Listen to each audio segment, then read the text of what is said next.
Hey everybody, Questwise here, and today we are back down at the library. Yeah, welcome to the library. Haven't been down here in a while, but kids are back in school, and I can actually spread out here in the living room a little bit, and so different change of venue a little bit instead of in front of the bookshelf. But I've been wanting to do a few of these down at the table things to actually be able to show you like stuff, in a book, some pages and stuff.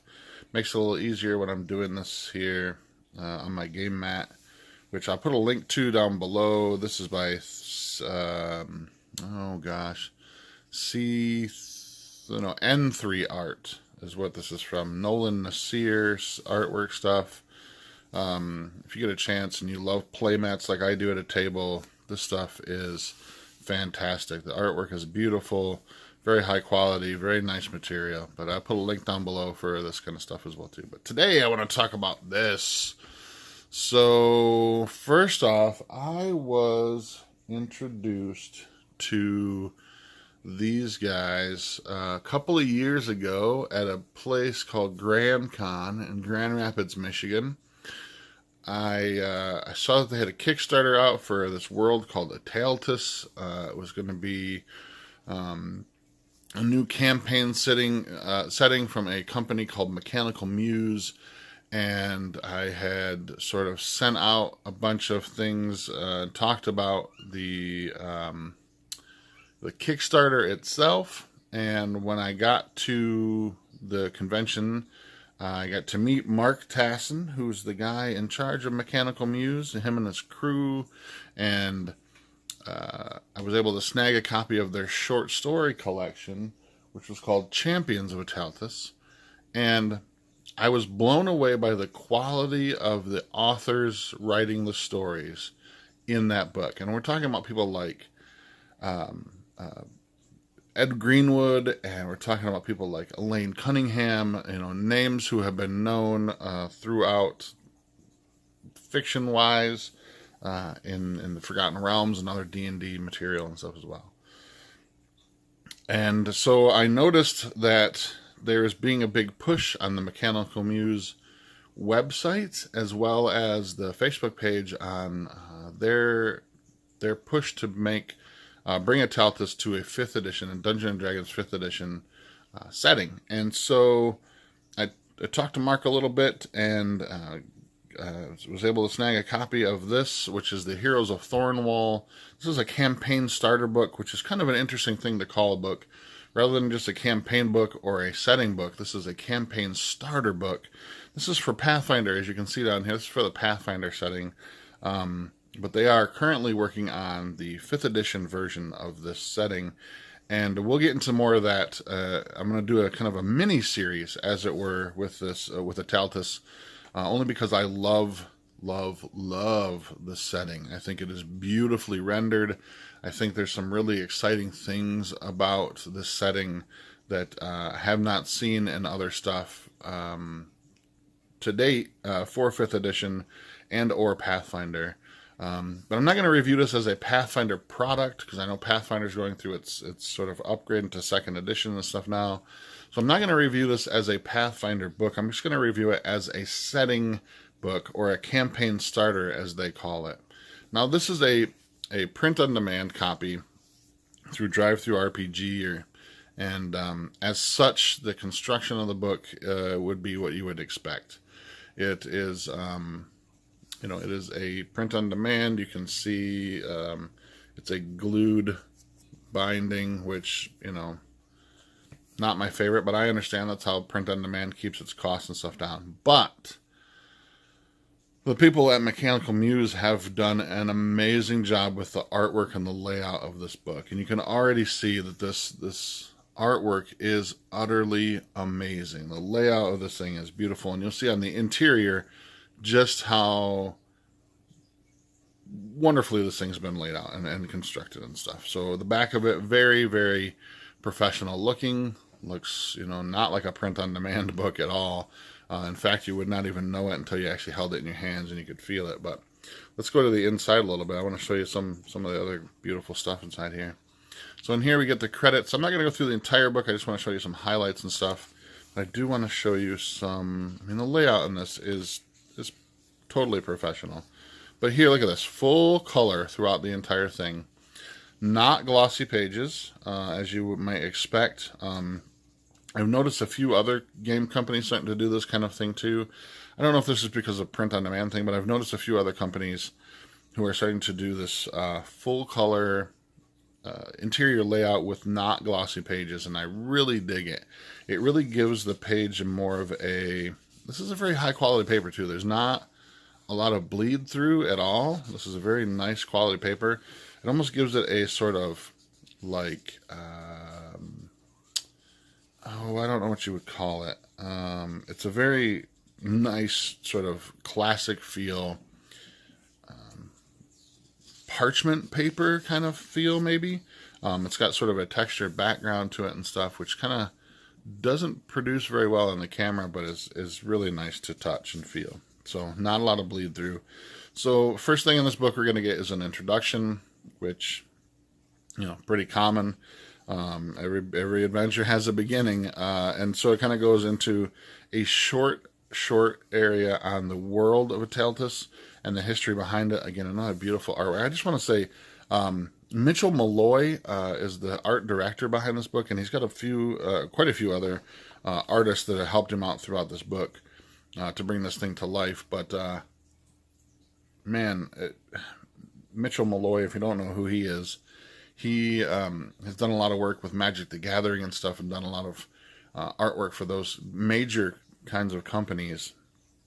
And he's not only one of the artists, but he's also the art director on this book. And dear Lord, has he done a beautiful job with this thing. This is the artwork on this thing is top notch. So another great thing to check this out. And I would highly suggest if you're a fan of this setting, when we get done with this review, to please go check this out. I even though it's a Pathfinder setting, and the only reason it's Pathfinder compatible is because some of the stats in the back for some of the NPCs are directly used. They have Pathfinder stats. Would not be hard to convert this to 5th edition if you really love this world setting. And I'll show you a couple things that really hit it home for me on why you would want to pick up this book, or at least in my opinion. So a quick chapter on the world of Ataltis, some of the races. Now, that's the only one drawback to this, is they don't go into any detail on some of the new races. They don't give you stats to use them in-game, but they do give you a nice little aside here telling you a quick crash course on how traditional Pathfinder races work in this setting, as well as how magic and spellcasting and worship and religion works in Ataltis. Now, Ataltis is a world that's gone through some big upheavals. There's been some wars. There's been races from other planes, other dimensions, other worlds coming through and setting up stock here. And so, as such, it feels different than a lot of other Forgotten Realms or Greyhawk.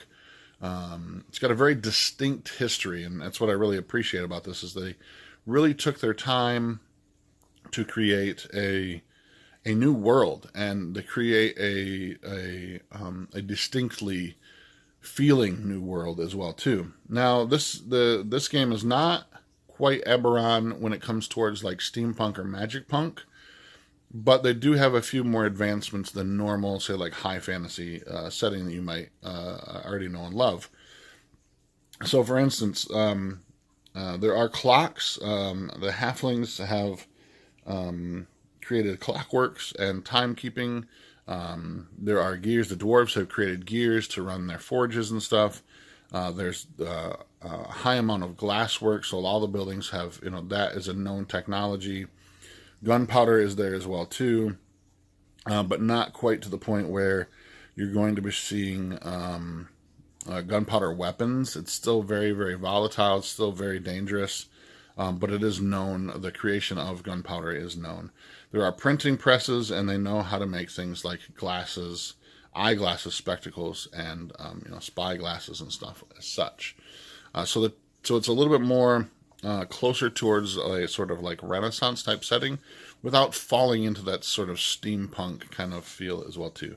So a little bit more advanced technology, which is I appreciate. It's very cool. I love the idea of a printing press in a fantasy world. I think that goes into a little bit in Eberron, but when you get into things like, Forgotten Realms, Greyhawk, I don't think I've ever encountered coming across, unless in major cities like Waterdeep or something like that, excuse me, that would have printing presses. I think that's a very cool thing to have as well too. So, and that's the halflings. Halflings have invented a means of mechanically creating books, which is kind of a cool thing. So next we go into the town of Thornwall, which is the base setting of this campaign starter book. Thornwall is the place that this really focuses on completely. So we get a history of Thornwall and the races. Thornwall is this ancient town, large but still feels very small. It has a lot of detail poured into it, and it feels like you could break this up into sections and give it a very detailed setting in your game. Goes through, again, the history of the timeline, which is always appreciative to have, and then using Thornwall in your game. This is where I think that this you could drop this into any campaign setting, but I would definitely use it. You get a little bit of a history of Aetaltis in the book itself. You could totally run this as a complete campaign setting and use this as sort of your basis and then create this stuff outside. Though if you go to their website, and I'll put a link to it down below, it's just ataltis.com, you'll find a whole wealth of new stuff to create your world as well too. So everyday life, I really appreciate this. Everyday life of what things are like in that city, in Thornwall, on any given day, and how the peasants live all the way up to how they worship, and how things happen. Goes into the government of the town, how it's run, who's in charge. It talks about the castle that's involved, that's there. Law and order, how things are done there, what things are illegal, what things are allowed and not allowed, which is always really cool. It goes into the economy and trade, and how the market works, how things are bought and sold, what's sort of like imported and exported and stuff as well too. And then threats and dangers from the outside world, things that you can expect on a daily basis. Random events. I thought this was a really cool chapter as well too. And this goes into just random things that can happen on any given day while you're there. It gives the town a very real feel to, makes it feel like it's really alive, like the town, that it just goes on without you, whether you're there or not, as heroes and adventurers. And it's a very nice kind of thing if you're getting sort of bogged down and the characters are there, they're spending a lot of time, and you just need something to sort of inspire some action. So there's a random D20 chart, and then a description of each of those random events as they might pop up. This goes into buildings and what buildings look like in Ataltis, and different variations of them as well too, from the very poor to the very rich sort of houses that you'll find there, and buildings that you'll find there. Town features and stuff, materials that you might be able to have built and stuff as well. What I want to get to is this awesome map. Now this thing is gorgeous. I haven't checked. I have a sninkling belief that this might be available. Yes, I said sninkling. Idea that this might be available as a PDF on their website. You might be able to download so you can have it at the table. Everything is numbered, and there are over 100 different locations on this that can be used. And what's great about it is that they're all listed here in random tables and stuff as well too. And then it goes into detail of every single one of those locations. Love this. I love this about this book, that every location that's marked on this map has a description of what's there, who's there, what it's made out of, what's going on there, and everything awesome. So that's what a majority of this book is just that kind of stuff. Things that are going in there, taxes and fees and treasures and places and what the buildings are made out of and who lives there and what's going on there. And it's just awesome. What you can find, what you can loot from it, whatever you want to do with this thing, it's in here. And that's a majority of this book. So as you kind of go through, that's what you're going to find is, more maps of different buildings, major locations. This is a tavern and an inn. Again, more great, the Greenbrier Tavern, one of the major locations here. Very, very great stuff. And this is all part of the map and stuff as well. So this is a majority of the book. One of the other things that I found really, really awesome is this chapter on the people of Thornwall. Now, in here you're going to get, of course, you're going to get stats for Pathfinder, but again, like I said, I don't think this would be very hard to convert over to 5th edition if that's what you're playing, or if you want to play Pathfinder 2.0, I'm sure that kind of stuff would be easy to transfer as well too. I don't really have a ton of experience with Pathfinder 2.0 yet. I've read through the book, but I haven't really brought it to a table or anything, so I'm not really sure what the conversion thing might be for that, how hard it would be. But each one of these characters, each one of these people, NPCs, minor NPCs, major NPCs, who's in charge, who's not, all very, very awesome, fully detailed, great stuff. Sorry about the cat noises in the background. She's being annoying right now. All right. The thing that excited me most about this book is this.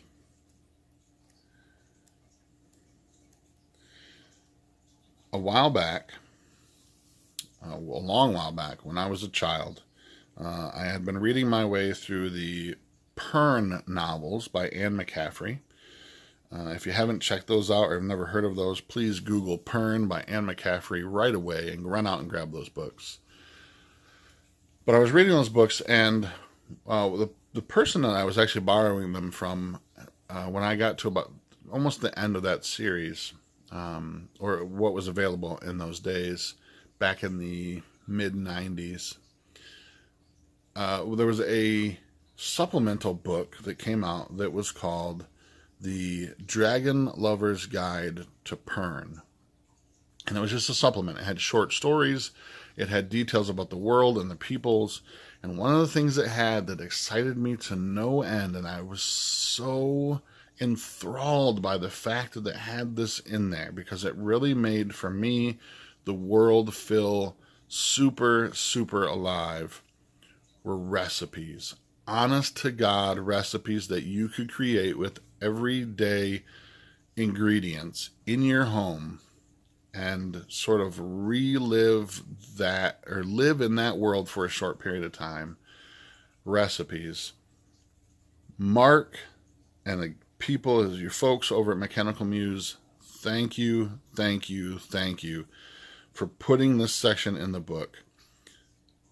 There are honest to God recipes, 2 pages. There's one page here, and it continues over onto this page of actual recipes.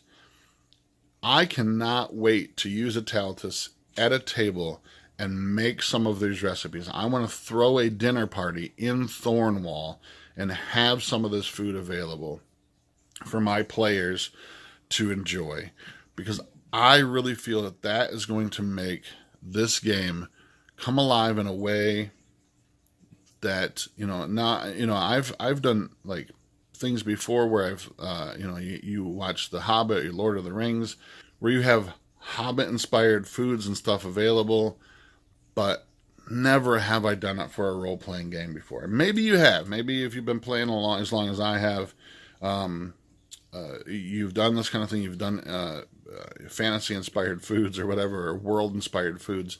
But I never have, and I feel that it was an opportunity that I completely missed. And again, it's a very nostalgic thing for me, because it's a throwback to the whole Pern, Dragon Lover's Guide to Pern book that I never indulged in.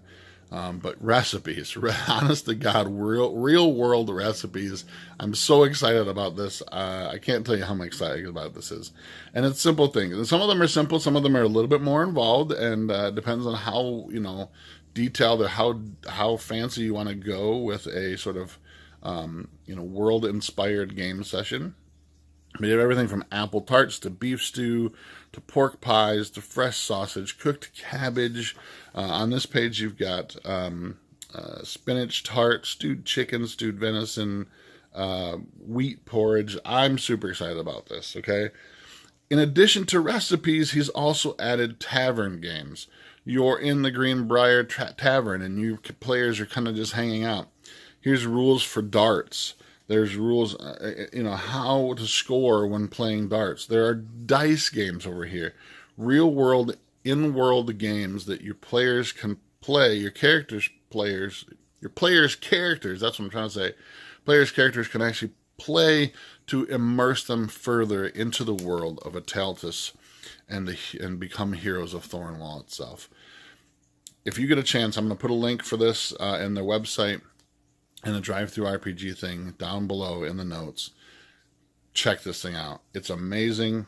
It's because it's a print on demand, it's not going to break the bank or anything as well. Even if you don't play Pathfinder anymore and you're totally in the 5th edition, or if you just want to bring this world to your basic fantasy or your old school, whatever you're playing, this will fit in very well. And because it's a D20 system, it's not going to be very hard to convert over into your current game as well. Heroes of Thornwall campaign starter in the world of Ataltis by Mechanical Muse, Mark Tassin and his crew over there.